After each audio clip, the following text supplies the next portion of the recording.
Once again very good evening to all of you. Good evening everyone. बेटा मैंने last class में आपके साथ वेंडर डिस्कस किया था और मैं एक दो क्वेश्चंस आपके साथ लेके आया हूं। इन क्वेश्चंस को भी कर लेते हैं जिससे हमारा वेंडर वाला टॉपिक खत्म। आप आराम से देखिए टॉपिक का नाम क्या है। Issue of debentures for consideration other than cash, यानी कैश के अलावा आप डिबेंचर्स इशू करते हो। तो ये था वेंडर, और वेंडर के अंदर हम आपके साथ डिस्कस कर चुके थे। जल्दी से मुझे रिवाइज करा दो। पहले तो आप सब बच्चे मुझे ये बताएंगे कि सर वेंडर का मतलब क्या होता है। बार बार वेंडर वेंडर कर रहे हैं, वेंडर का मतलब क्या होता है बेटा, फटाफट बताइए चैट बॉक्स में। तो वेंडर का मतलब होता है, वेरी गुड, वेंडर का मतलब होता है सेलर जो सामान बेचता है। बिल्कुल करेक्ट। दो तरह के क्वेश्चंस आपके एग्जाम्स के अंदर आएंगे। या तो आप एक सिंगल असेट खरीदोगे, एक असेट खरीदोगे, एक दो तीन सिर्फ असेट्स खरीदोगे, या क्वेश्चन आता है जिसमें असेट्स भी खरीदते हैं और हम लायबिलिटीज भी खरीदते हैं। इसका मतलब हमने सारा का सारा बिजनेस खरीद लिया। जब बिजनेस खरीद लेते हैं तो बिजनेस के अंदर आपको, जब आप उन्हें पेमेंट करते हो, उसे कहते हैं purchase consideration. It mean sir जब हम असेट्स खरीदेंगे तो असेट्स की भी हमें क्या करनी पड़ेगी, पेमेंट करनी पड़ेगी। तो जब बिजनेस खरीदते हैं तो उसे कहते हैं परचेज कंसिडरेशन। और सर जो भी डिफरेंस आता है, मैंने आपको बताया था सर जब असेट्स खरीदते हैं जो डिफरेंस आता है, अगर नुकसान है, डेबिट साइड में डिफरेंस आ रहा है तो उसको हम गुडविल कहते थे। और अगर प्रॉफिट है, क्रेडिट साइड में डिफरेंस आता है तो उसे हम कहते हैं कैपिटल रिजर्व। ये सारी बातें मैंने आपको बताई थी। मैंने आपको ये भी बताया था हमारे पूरे कोर्स में सिर्फ 5 ही तरीके हैं जिससे हम क्या कर सकते हैं, पेमेंट कर सकते हैं। वो 5 तरीके क्या थे?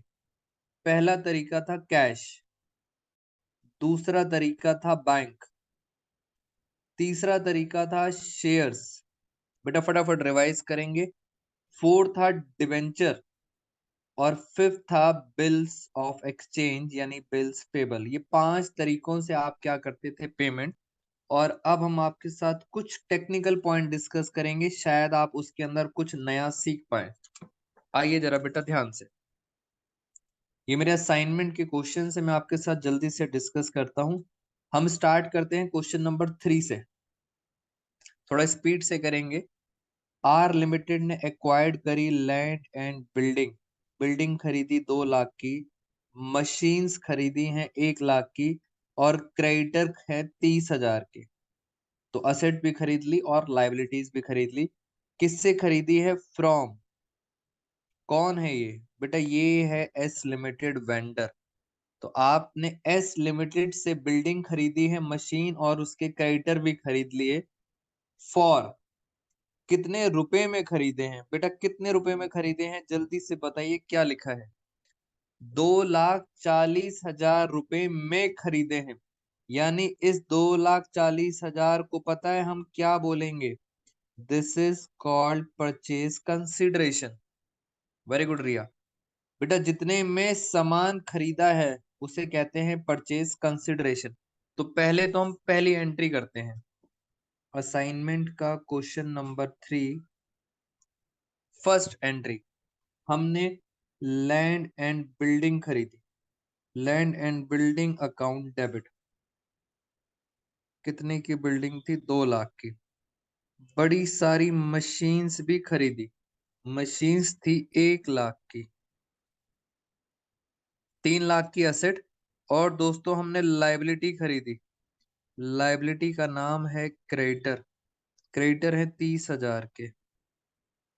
तो पहले तो मुझे ये बताइए, asset minus liability, 3 lakh minus 30,000, ये आया 2,70,000।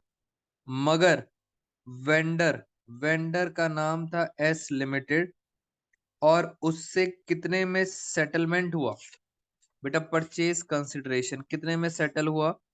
2,40,000 का। आपको वैसे ही पता चल रहा है 2,70,000 का सामान था, 2,70,000 का सामान था, आपने दिए हैं 2,40,000। पक्का आपको प्रॉफिट होगा। और जो भी प्रॉफिट होता है उसे हम कहते हैं कैपिटल रिजर्व अकाउंट। आप चेक कर सकते हैं कितना डिफरेंस आ रहा है, डिफरेंस आ रहा है 30,000। इसकी नरेशन क्या हुई? बीइंग असेट्स लायबिलिटी या बिजनेस, आपने क्या करा है? बिजनेस परचेज करा है, ये इसकी हो गई पहली एंट्री। अब हम करेंगे दूसरी एंट्री। दूसरी एंट्री होती है पेमेंट की। पहले तो एस लिमिटेड को बुलाओ, बताओ वो एस लिमिटेड को कितना पैसा हमें देना है। बेटा हमेशा ये अमाउंट सेम होगा, याद रखना। 2,40,000 देना है। अब हम चलते हैं पेमेंट पर। पेमेंट के बारे में मैं आपके साथ डिस्कस कर रहा हूं। Payment was to be made 40% by bill of exchange. 40% का तो बिल दे दिया। बताओ जल्दी से, बिल दे दिया। बिल ऑफ एक्सचेंज का मतलब होता है बिल्स पेबल। 40% पेमेंट कर दी बिल से। 2,40,000 का कितना हुआ? 40%, 96,000। बेटा 96 की तो पेमेंट कर दी बिल से। तो पहले ये बताओ बैलेंस कितना बचा? 240 में से 96 तो पे ही कर दिए, तो बचा 1 लाख। कितना बचा बेटा फटाफट बताइए मुझे। 1,44,000 इतना बच गया। बैलेंस कितना बचा? 144। उसके बदले आपने 8% डिबेंचर दिए हैं। 100 रुपए का डिबेंचर है और डिस्काउंट है 20%। तो मैं आपको जल्दी से बता देता हूं यहीं पर। फेस वैल्यू है 100 रुपए, 20% का डिस्काउंट, डिस्काउंट है 20 रुपए। तो बताइए जल्दी से इश्यू प्राइस कितना हुआ? बेटा डिस्काउंट माइनस करते हैं। यस, डिस्काउंट माइनस करते हैं तो इश्यू प्राइस कितना हुआ? 80 रुपीज का हुआ इश्यू प्राइस। आइए जरा यहाँ पे मैं यहाँ लिख देता हूं। आपने डिबेंचर्स दिए हैं 8% डिबेंचर अकाउंट। डिबेंचर कितने का था? 100 रुपए का। मगर डिस्काउंट पे दिए हैं। बेटा डिस्काउंट पे दिए हैं। डिस्काउंट क्या होता है? Debit. Discount on debenture account debit. Discount कितना था? 20 रुपए। मुझे बताइए नीचे आता है हमेशा इश्यू प्राइस। इश्यू प्राइस कितना है? 80। बेटा इस फॉर्मूले में आता है इश्यू प्राइस। ये किस चीज का फॉर्मूला है? ये फॉर्मूला है नंबर ऑफ डिबेंचर्स निकालने का फॉर्मूला है। जरा देखें कितने डिबेंचर्स आ रहे हैं। 100 रुपए का 20% डिस्काउंट। जल्दी से डिवाइड करते हैं जरा।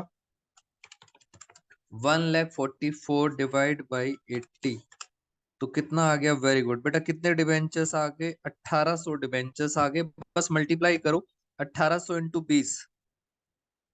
18 टू सा होता है 36 और 3 जीरो, और 1800 इंटू 100 1,80,000। ये हो गया सिंपल सा क्वेश्चन। Question number third. बेटा जल्दी से बताइए क्या पुराना आप सब बच्चों को रिवाइज हो गया? यस और नो फटाफट बताइए। इसकी नरेशन है पेमेंट मेड। समीक्षा, रिया, वंशिका, बेटा डिबेंचर्स के अंदर जल्दी जल्दी बताओ मुझे, क्या ये बात समझ आ गई आपको? कशिश अरोड़ा, यस। तो इशू प्राइस से डिवाइड करते हैं, सिंपल क्वेश्चन है।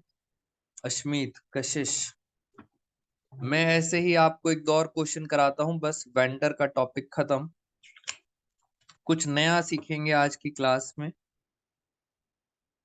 Question number 2। क्वेश्चन नंबर 2 चलते हैं जरा।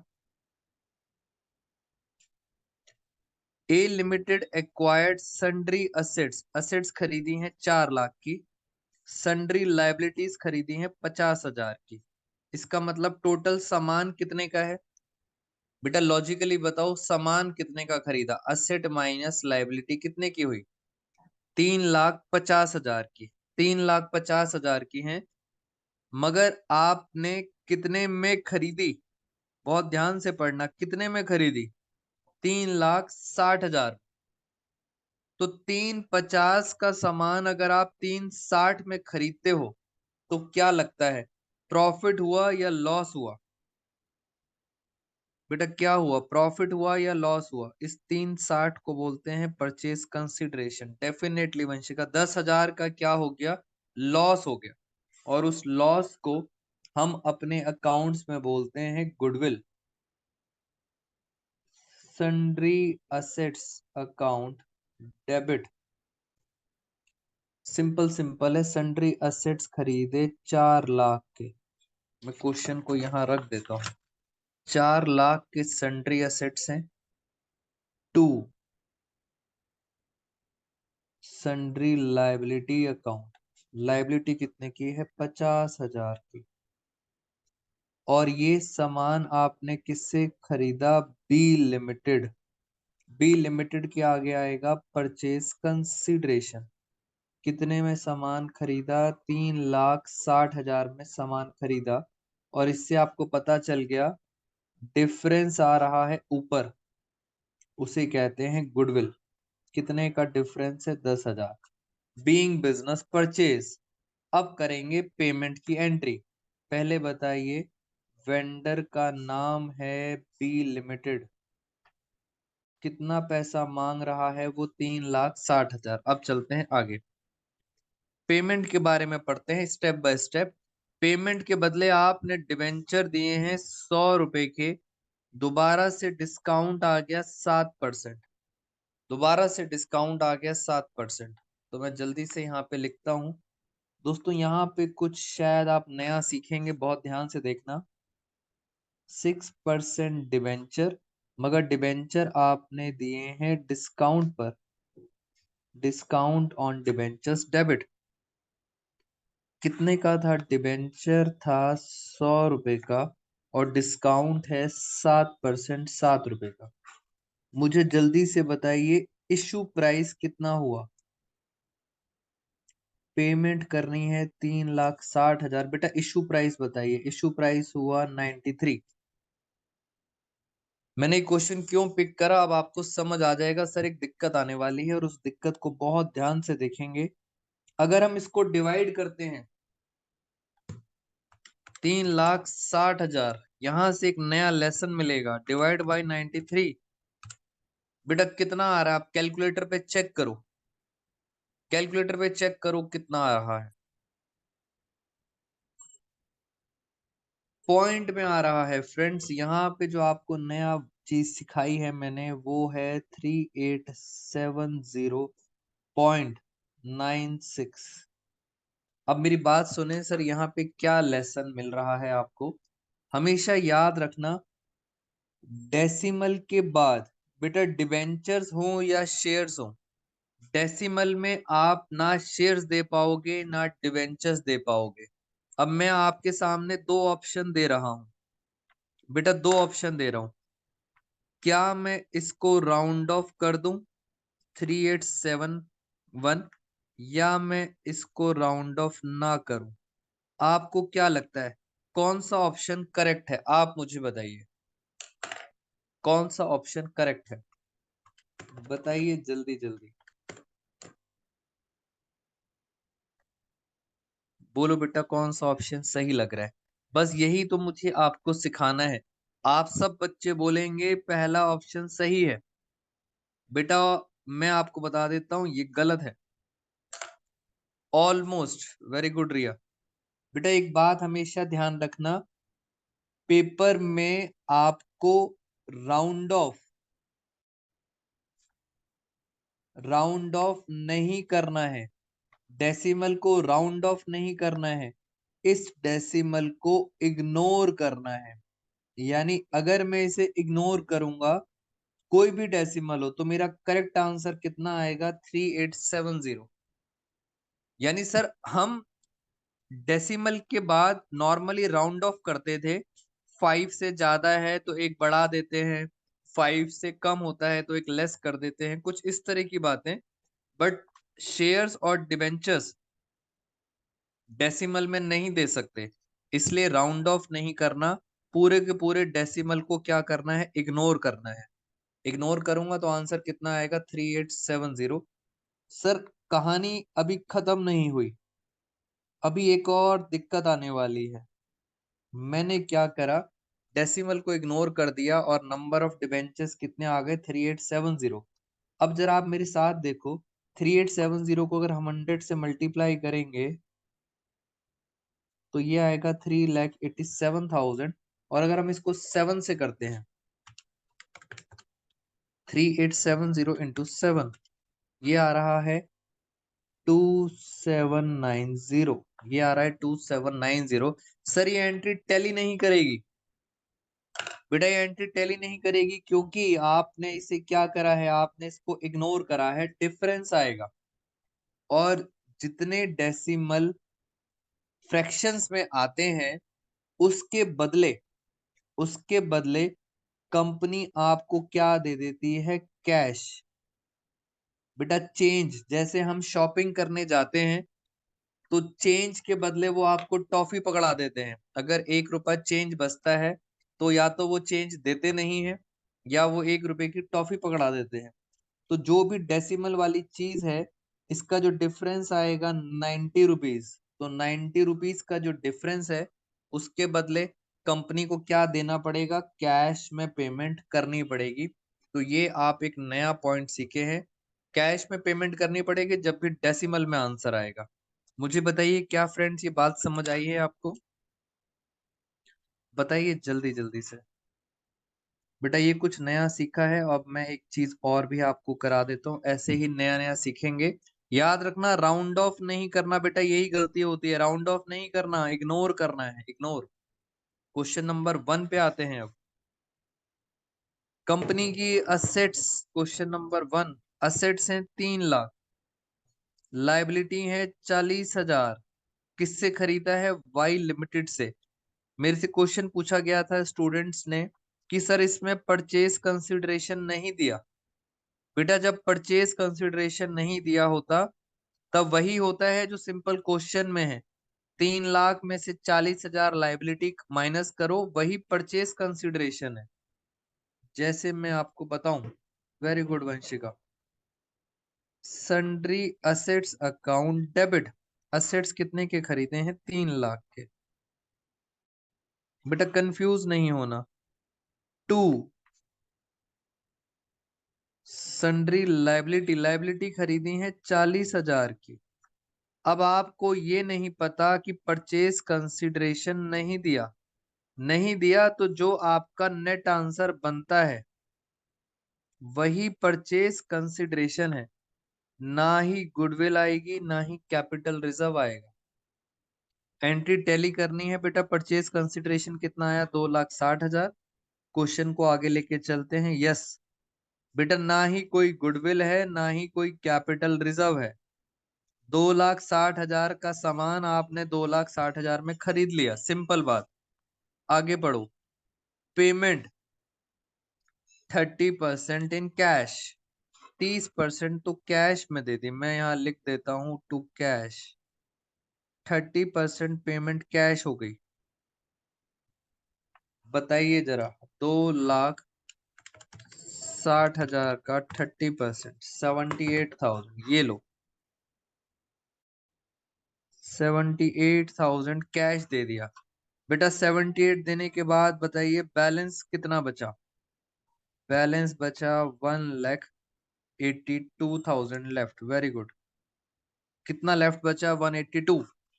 आइए आगे। तो बैलेंस बचा 182। उसके बदले आपने डिबेंचर दिए हैं 40 रुपए का। डिबेंचर है 40 रुपए का, तो यहाँ लिख देते हैं 2। डिबेंचर का नाम था 5% डिबेंचर अकाउंट। डिबेंचर है 40 रुपए का, मगर डिबेंचर डिस्काउंट पे है या प्रीमियम पर है? At a premium of 25%। बेटा डिबेंचर इस क्वेश्चन में डिस्काउंट में नहीं है, प्रीमियम पे है। Security premium account 25%। क्या लगता है 40 रुपए का 25% कितना होता है? बेटा 40 रुपए का 25% होता है 10 रुपए। और इश्यू प्राइस बताइए मुझे जल्दी से। इश्यू प्राइस कितना हुआ? इश्यू प्राइस हुआ 50 रुपए। चेक करते हैं क्या नंबर ऑफ डिबेंचर्स पॉइंट में तो नहीं आ रहे। बेटा चेक करते हैं। 182 डिवाइड बाई 50। बेटा शुक्र है आंसर डेसिमल में नहीं आया, अगर डेसिमल में आता तो मुझे इग्नोर करना पड़ता। और इग्नोर करता तो पक्का डिफरेंस बचता कैश में इंटू 40, ये आ गया 145 600। तो बेटा ये है क्वेश्चन नंबर 1 का करेक्ट सॉल्यूशन। बेटा मैंने सारे क्वेश्चंस आपको करा दिए हैं वेंडर वाले। मुझे बताइए क्या आपको ये सारी चीजें समझ आ गई हैं? बेटा जल्दी से बताइए मुझे चैट बॉक्स में, is it all clear to you? बेटा असाइनमेंट का क्वेश्चन नंबर 4 आप सब बच्चों के लिए होमवर्क है। ये आपके लिए होमवर्क है, क्वेश्चन नंबर 4 आपको आराम से पढ़ना है इसको और सॉल्व करेंगे इस चीज को। मैं आपको रीड कर देता हूं बस। यहाँ पे संडे लिखा हुआ, बेटा ये संडे नहीं है, ये सन्ड्री असेट है। सन्ड्री असेट खरीदी है 1 लाख की, लाइबिलिटी है 20,000 की। आपने किससे खरीदी है? R limited. मगर कितने में खरीदी है? 75 में। बेटा आप जल्दी से बताइए गुडविल आएगा या कैपिटल रिजर्व, पहले तो ये बताइए। 1 लाख और लाइबिलिटी है 20,000 की, 80,000 का सामान 75 में खरीद लिया है, यानी सर आपको प्रॉफिट हो गया। वेरी गुड बेटा, प्रॉफिट हो गया उसे क्या बोलेंगे? Capital reserve. और धीरे धीरे करके आपको सारे केसेस सॉल्व करने हैं, दिस इज योर होमवर्क। बेटा कैपिटल रिजर्व आएगा 5,000 का, यस। एक छोटा सा पॉइंट और करा दूं, कुछ बच्चों को डाउट आ रहा था इसमें। बेटा जैसे ही ये डिवेंचर्स 1-2 क्लास में खत्म हो जाएगा, आपके लिए सबसे इंपॉर्टेंट होमवर्क है स्कैनर। आपके पास टीएस ग्रेवाल सर की बुक होगी, उस बुक के लास्ट में स्कैनर दिया है, और स्कैनर में टोटल जो क्वेश्चंस हैं वो 27 है। सिर्फ 27 क्वेश्चंस हैं स्कैनर में। ये आपके लिए सबसे पहला होमवर्क है। तो इस क्वेश्चन स्कैनर को सबसे पहले खत्म करेंगे बेटा। डिवेंचर्स क्योंकि ज्यादा टेक्निकल नहीं आता, मैं भी थोड़ा स्पीड से कराता हूँ।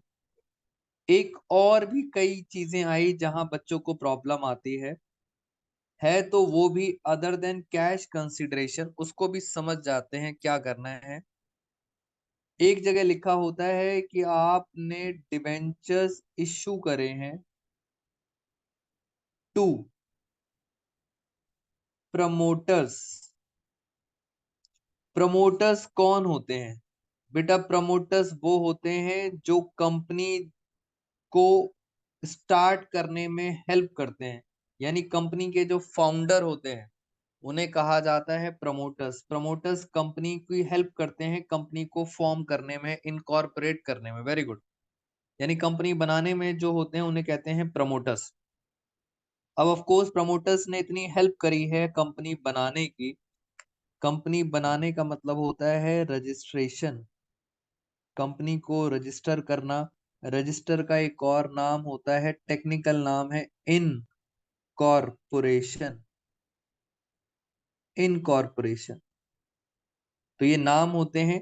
प्रमोटर्स कंपनी को इनकॉर्पोरेट कराते हैं, रजिस्टर कराने में हेल्प करते हैं, यानी वो अपनी सर्विसेज दे रहे हैं और उस सर्विसेज के बदले हमारी कंपनी, बेटा हमारी कंपनी दुआएं नहीं देती। दुआओं के अलावा भी कुछ चाहिए। प्रमोटर्स को दुआएं नहीं चाहिए, प्रमोटर्स को हमारी कंपनी के या तो शेयर्स चाहिए या डिवेंचर्स चाहिए। Nothing is free. अगर आप हेल्प कर रहे हो तो उसके बदले हमें क्या देने पड़ेंगे? शेयर्स। तो मैं जल्दी से बताता हूं आपको क्या एंट्री होगी, ध्यान से देखना। इन्होंने लिखा इनकॉर्पोरेशन, मैं पूरा ही लिख देता हूं। Incorporation expense account debit to, खर्चा है ये पैसा, हमें किसको देना है? प्रमोटर्स को। Promoters account being amount due. उसके बाद बेटा बिल्कुल वेंडर की तरह है ये।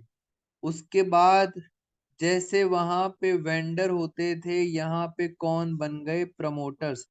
अब प्रमोटर्स पैसा मांगने आएंगे और उसके बदले आप उनको या तो शेयर्स देंगे या आप उनको क्या देंगे? डिबेंचर देंगे।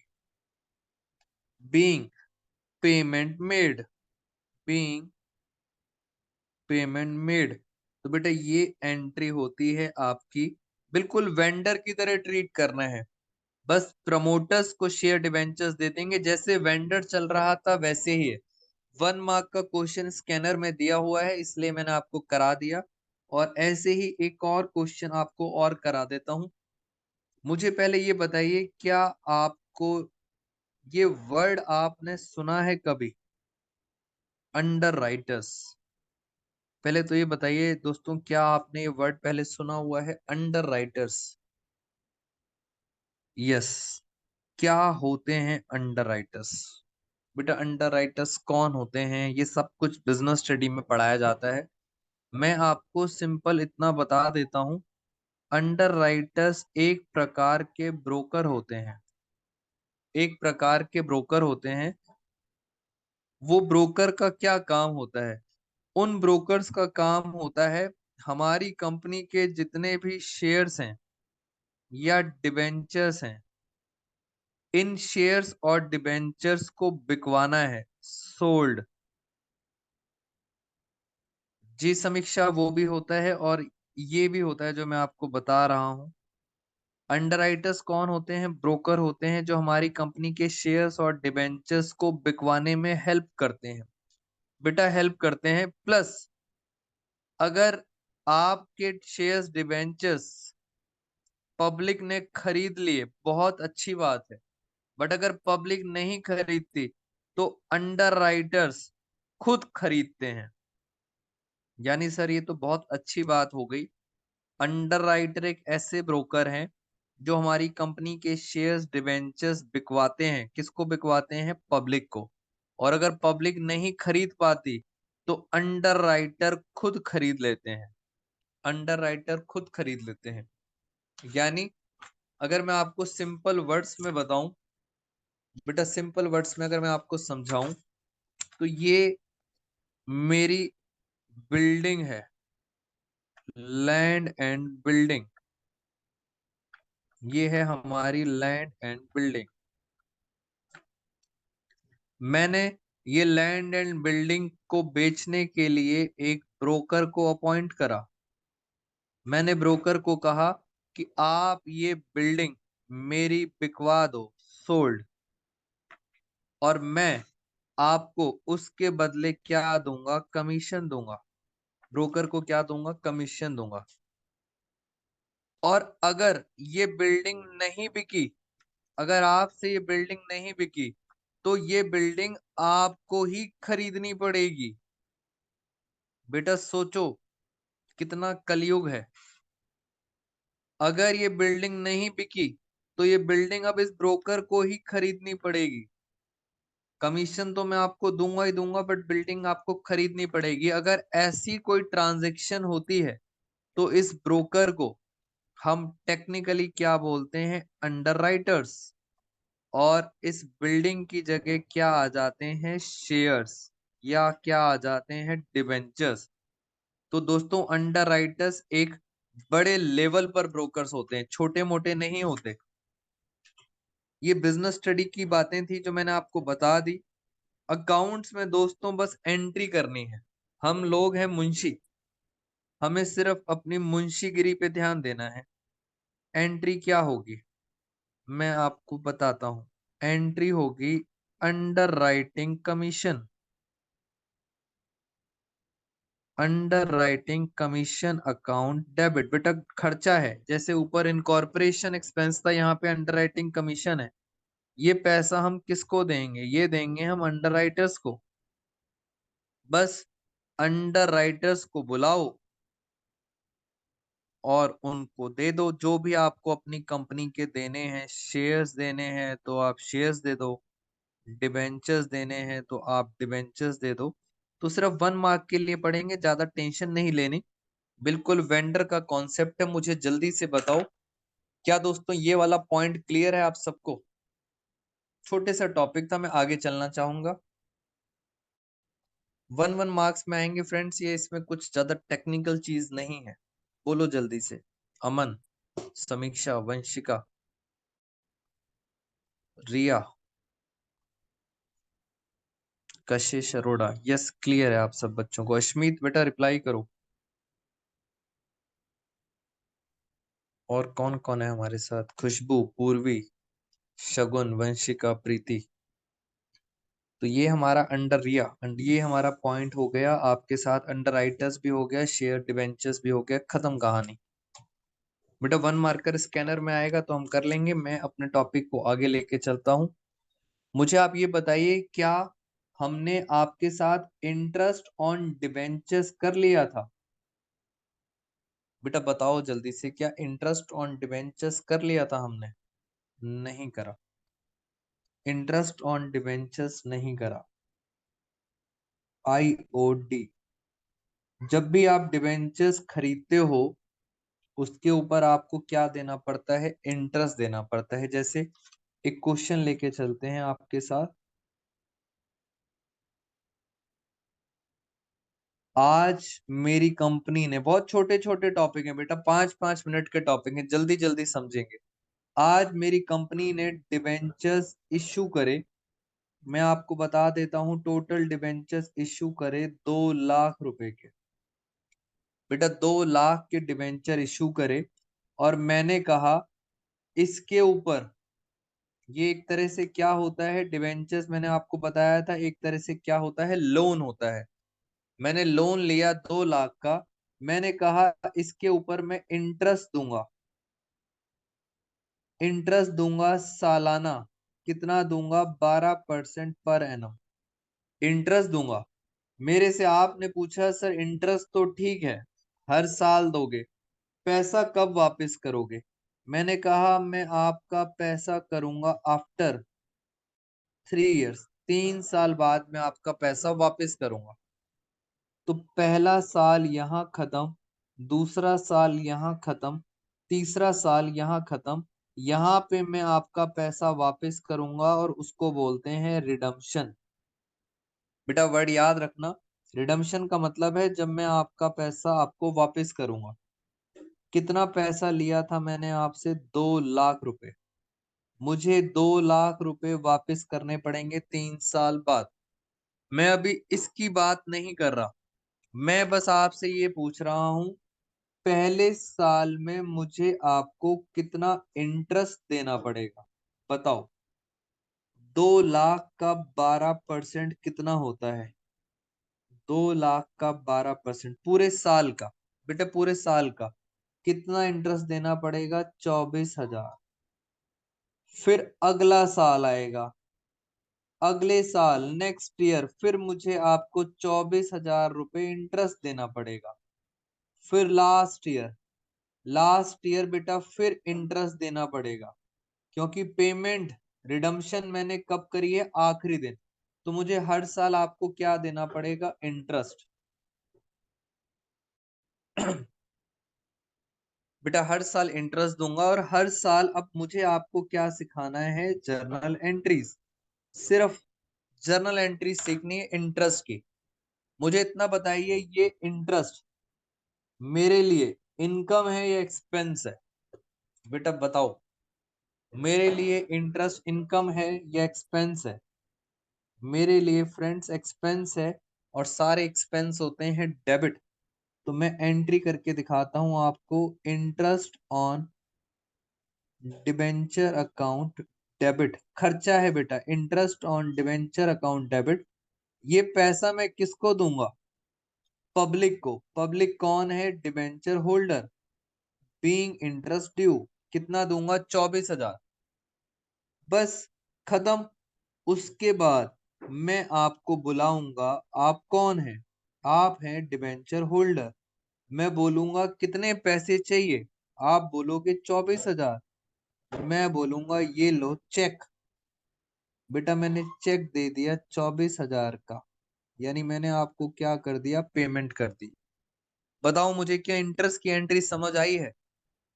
Interest to debenture holder to bank. हर चीज की डबल एंट्री है बेटा। क्या इंटरेस्ट समझ आया है? यस और नो? एक पुरानी बात आपको याद दिलाता हूं। याद करो बचपन अपना, 11th क्लास का बचपन।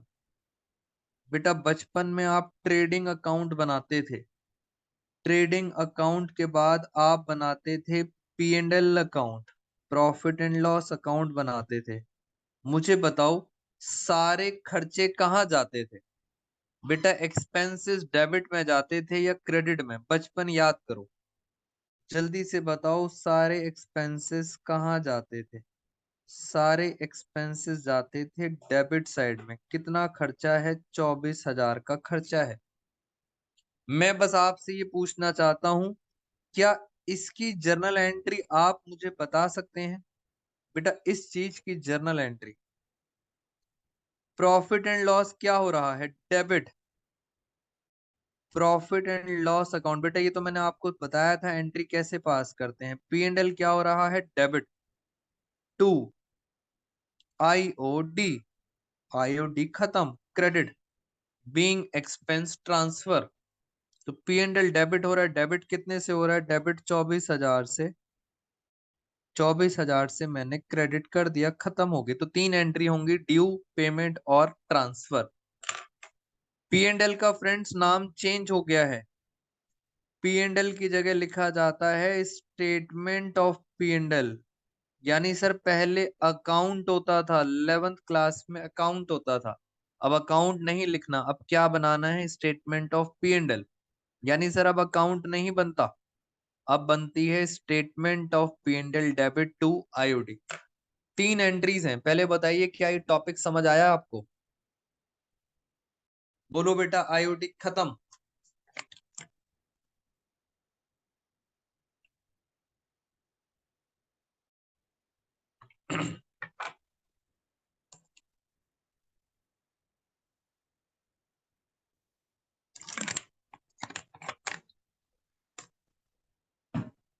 क्या ये समझ आया आपको? Answer is yes. अब मैं आपसे छोटी सी बात बोलूंगा, बच्चे इसमें कंफ्यूज हो जाते हैं। मैं अगर आपको ये बोलूं कि ये जो इंटरेस्ट देना है, साल का कितना इंटरेस्ट है? 24,000। छोटा सा पॉइंट ऐड कर रहा हूं, बच्चे कंफ्यूज। मैं कहता हूं ये जो इंटरेस्ट है, ये साल में 2 बार देना है। 2 बार मतलब पहले 6 महीने दोगे, 24,000 6 महीने मतलब 12,000, फिर 6 महीने दोगे 12,000, खत्म। बेटा अगर क्वेश्चन बोले 6 6 महीने में देना है तो 6 6 महीने में दे देंगे। मैं आपको क्वेश्चन दिखाता हूँ, क्वेश्चन समझेंगे तो क्लियर होगा क्या कहना चाह रहे हैं ये रहा हमारे असाइनमेंट का क्वेश्चन। इंटरेस्ट ऑन डिबेंचर्स का टॉपिक है, क्वेश्चन नंबर 9। सबसे पहले मैं आपको बता देता हूं बेटा, अगर आपके पास पुरानी बुक है, इसमें एक लाइन लिखी होती है tax deducted at source, TDS. ये इस साल दोस्तों टीडीएस डिलीट हो गया है। अगर आपके पास पुरानी बुक्स हैं तो इस बात का ध्यान रखना, टेक्स्ट डिलीट हो गया है, इसको भूल जाओ। अब आगे चलते हैं, question number 9। Sai Vinayak institute of studies, renowned, बेटा हम तारीफ कर रहे हैं जी, renowned for his accounts coaching, first time, पहली बार हमने इश्यू करे हैं 2,000। आपको पता है ये क्या होता है? 12% डिबेंचर। बेटा ये क्या होता है? 12%। This is called rate of interest. यही होता है interest on debenture. Very good. तो 2,000 12% है इंटरेस्ट। एक डिबेंचर है 100 रुपए का। कब इशू करे हैं? 1 अप्रैल को। पहले बताओ टोटल रुपीस कितने हुए? 2,00,000। 2,000 डिबेंचर है, 100 रुपए का है, तो टोटल रुपीस कितने हो गए? 2,00,000। 2,00,000 पर 12% का इंटरेस्ट। बेटा सेम क्वेश्चन है जो मैंने आपको कराया था। क्या मैं यहाँ लिख सकता हूँ? ये क्वेश्चन नंबर 9 है हमारे असाइनमेंट का। तो 2,00,000 का 12% होता है 24,000। आगे क्या लिखा है? The issue was fully subscribed, सबने खरीद लिए according to the terms of issue. Very good. Interest on debenture is payable half yearly. ध्यान से, इंटरेस्ट हाफ ईयरली दोगे, साल में 2 बार। पहले दोगे 30 सितंबर को, फिर दोगे 31 मार्च को। बेटा इंटरेस्ट की बातें कर रहे हैं और साल में 2 बार दोगे। यानी पहले दोगे आप 30 सितंबर को, फिर दोगे 31 मार्च को। तो कितना कितना दोगे? 24,000 का आधा कितना हुआ? 12,000। तो 12,000 से ये दो एंट्रीज होंगी। बेटा ये दोनों एंट्री कब होंगी? 30 सितंबर को। पहले आप इन दो एंट्रीज को समझें। ये दो एंट्री होंगी 30 सितंबर को, और फिर दोबारा से 30 सितंबर तो खत्म, 31 मार्च को फिर इंटरेस्ट दोगे। यानी अब 31 मार्च को फिर होगी एंट्री। यही एंट्री रिपीट होगी, 12,000, 12,000, 12,000, 12,000। यानी टोटल 4 एंट्री होंगी। और 31 मार्च जब साल खत्म होता है, जब साल खत्म होता है उस टाइम हम बनाते हैं पी एंड एल अकाउंट। तो पी एंड एल अकाउंट तो सर एक बार ही बनेगा ईयर एंड में, और उस दिन हम टोटल खर्चा बात करेंगे। टोटल सारा का सारा खर्चा, पूरे साल का खर्चा कितना है? 24,000। वो कहाँ चला जाएगा? पी एंड एल के अंदर। तो टोटल एंट्री कितनी होनी है? 5। 5 एंट्री होनी है, 2 2 4, और लास्ट में होती है पी एंड एल। बेटा इंटरेस्ट का एक ही क्वेश्चन था जो थोड़ा टेक्निकल था, वो मैंने आपको करा दिया। बाकी सारे क्वेश्चंस बहुत आसान होंगे। इंटरेस्ट का टॉपिक भी हमारा हो गया खत्म। बोलो बेटा, क्या ये बात समझ आ गई है? यस और नो? जल्दी जल्दी बताइए। आपको बेटा चैप्टर मुश्किल नहीं है। होपफुली नेक्स्ट क्लास में चैप्टर खत्म कर दूंगा। आपको बस स्कैनर की प्रैक्टिस करनी है, मेरी बात याद रखना। स्कैनर में बहुत अच्छे अच्छे क्वेश्चंस हैं, आपको उनको जरूर ट्राई करना है जी।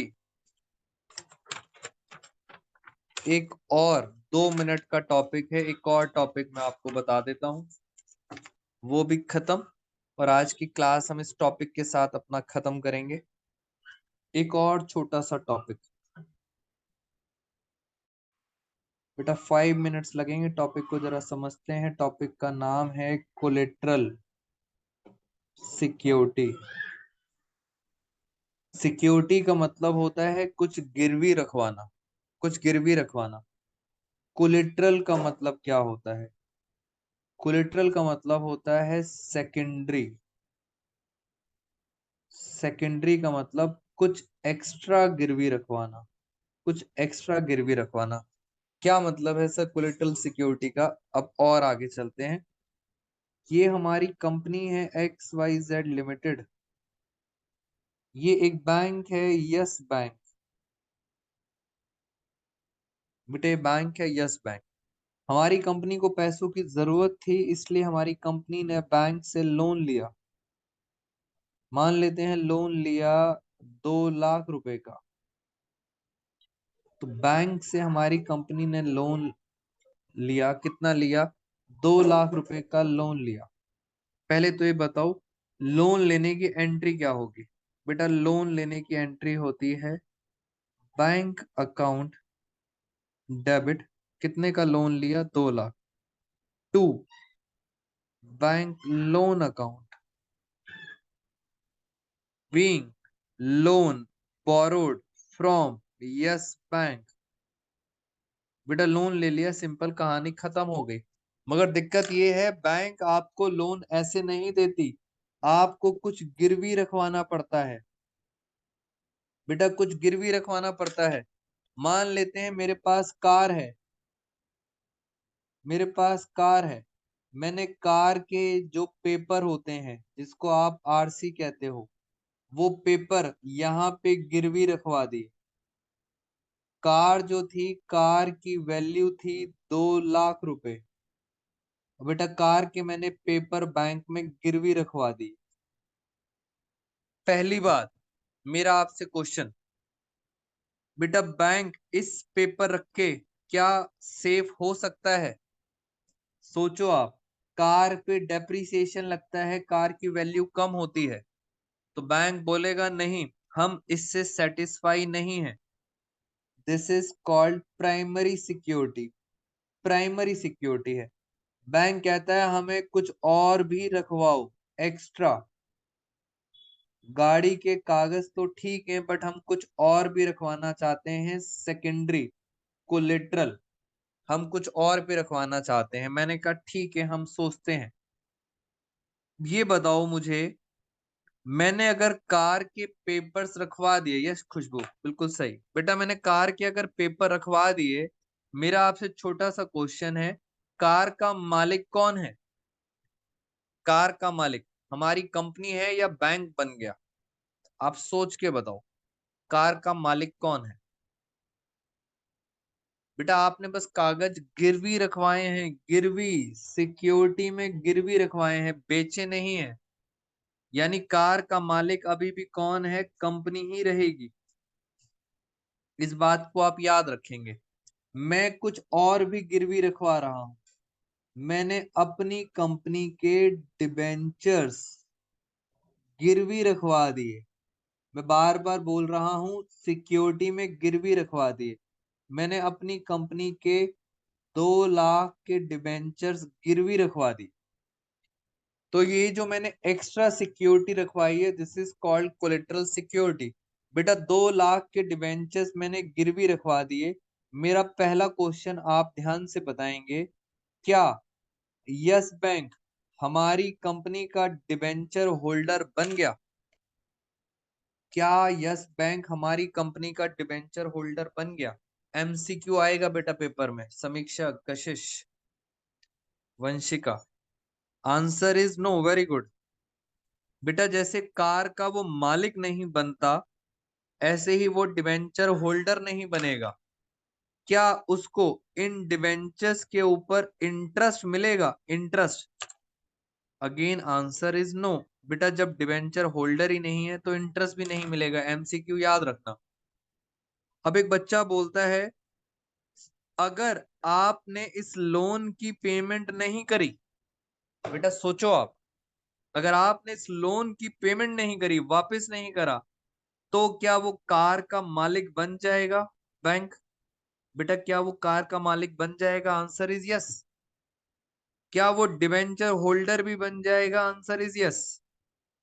तो याद रखेंगे सर, अगर आप पैसे नहीं दोगे तभी वो डिबेंचर होल्डर बनेगा। और डिटेल के बाद अब मैं आपको एंट्री सिखाना चाहता हूं। बेटा हमें एंट्री करनी है सिर्फ डिबेंचर्स की, कार की एंट्री आपके कोर्स का पार्ट नहीं है। हमें कौन सी एंट्री करनी है? कोलेटरल सिक्योरिटी, मतलब सेकेंडरी, सेकेंडरी सिक्योरिटी की एंट्री करेंगे। ध्यान से सुनना, एंट्री क्या होगी। 12th क्लास में आपके पास 2 ऑप्शंस हैं बेटा, जैसा स्कूल वाले पेपर में बताते हैं वैसे करना है। 2 ऑप्शन है, या तो आप कोई भी एंट्री मत पास करो, प्रैक्टिकली ऐसे ही होता है। गाड़ी के पेपर या डिबेंचर्स गिरवी, गिरवी रखवाने की दोस्तों कोई एंट्री नहीं होती, कोई एंट्री नहीं होती। या दूसरा ऑप्शन है, अगर वो बोले कि कोलेटरल सिक्योरिटी की एंट्री करो, बेटा अगर उन्होंने बोल दिया कि एंट्री करनी है, तो मैं आपको बता देता हूं एंट्री क्या होगी। आप पहली बात तो डिबेंचर्स दे रहे हैं, 2% डिबेंचर अकाउंट 2 लाख, और ऊपर पता है क्या लिखना है? एक खतरनाक सा नाम है, डिबेंचर सस्पेंस अकाउंट डेबिट। अब सर ये नई चीज क्या आ गई? सस्पेंस। बेटा यही तो सस्पेंस है, क्या वो डिबेंचर होल्डर बने या ना बने। तो इसलिए अगर पेपर बोलता है एंट्री करो, दोनों ऑप्शन है आपके पास, नो एंट्री भी है, दूसरा है सस्पेंस टू परसेंटेज डिबेंचर्स। तो डिपेंड करता है कि सर पेपर में क्वेश्चन में एंट्री पूछी है कि नहीं। तो ये एंट्री है आपकी कोलेटरल सिक्योरिटी की। अदरवाइज प्रैक्टिकल लाइफ में अगर आप कोई सामान गिरवी रखवाते हो, तो उसका आप कोई एंट्री नहीं लिखते हो, उसको बस एक जगह नोट्स टू अकाउंट्स में, बेटा मैं प्रैक्टिकली बता रहा हूं आपको, नोट्स टू अकाउंट्स में बस लिखा जाता है कि हमने अपनी कार के पेपर गिरवी रखवा रखे हैं, बस लिखा जाता है, कोई एंट्री नहीं होती। कुछ इस तरह से लिखाया जाता है, जैसे मैंने लिखा कि मैंने बैंक लोन लिया है। मैं आपको दोस्तों बैलेंस शीट समझा रहा हूं। मैंने बैंक लोन लिया है 2 लाख का, मैं इसके नीचे लिखूंगा secured by issuing car, car भी रखवाई है, कार कोर्स का पार्ट नहीं है इसलिए नहीं लिखता, अदरवाइज लिखना पड़ेगा बाय इशूइंग कार। लिखूंगा by issuing percentage debenture account of rupees 2 lakh as collateral security.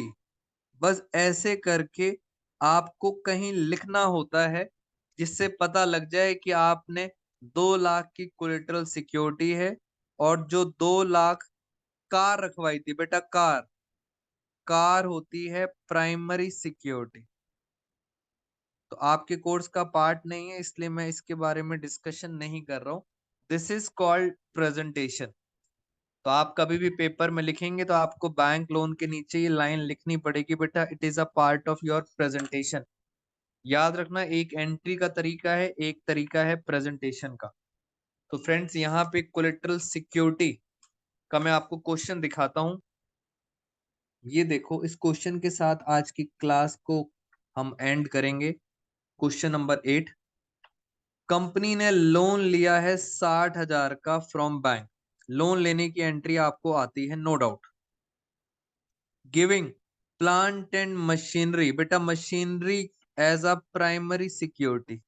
30,000 की मशीनरी गिरवी रखवा दी, प्राइमरी की एंट्री हमें नहीं करनी। Issue 75,000 12% debenture. बेटा 75,000 रुपीज है, 100 रुपए का है, दोबारा से मल्टीप्लाई मत करना। रुपीज दे रखे हैं यानी 75,000 के ही डिवेंचर्स हैं और आपको उन्होंने एज अ कोलेटरल सिक्योरिटी रखवा दिया है। तो आपको उसका ट्रीटमेंट बताना है, ट्रीटमेंट। पहली एंट्री लोन की होगी, दूसरी एंट्री कोलेटरल सिक्योरिटी की होगी 75,000 से। और नीचे आपको नोट्स में लिख के दिखाना पड़ेगा कि हाँ हमने सिक्योर किया हुआ है। बेटा ये भी टॉपिक खत्म, सिर्फ लास्ट टॉपिक आपका रह गया। आज की क्लास यहीं एंड करते हैं। Thank you so much all of you. बेटा जल्दी से बताओ, do you have any doubts? किसी भी बच्चे के कोई डाउट?